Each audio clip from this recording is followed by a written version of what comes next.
வணக்க நண்பர்களே, நான் தான் உங்கள் சரத் பாபு. இந்த வீடியோ என்ன பார்க்க போறோம்னா, சிறந்த விவசாயி. இதை பத்தாங்க இந்த வீடியோல பார்க்க போறோம். அது வந்து ஒரு எடுத்துக்காட்டோட வந்து நம்ம பார்ப்போம். ஓகேங்களா? ஒரு பள்ளிக்கூடம்.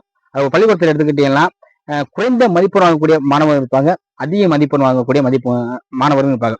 இந்த 2 பேருமே ஈக்குவலா கொண்டு போறதுக்கு அந்த ஆசிரியர் கடுமையா போராடுவார். கடுமையா போராடி தன்னுடைய திறமைகள் எல்லாம் காமிச்சு பரீட்சையில 2 பேருமே பாஸ் பண்ண வச்சு அவருடைய அழகை பார்ப்பாரு ஆசிரியர். அதே மாதிரி தாங்க விவசாயத்தை எடுத்துக்கிட்டீங்கன்னா, கெட்ட விதைகளும் இருக்கு, நல்ல விதைகளும் இருக்கு. நல்ல பயிர்களும் இருக்கு, கெட்ட பயிர்களும் சரி இருக்கு.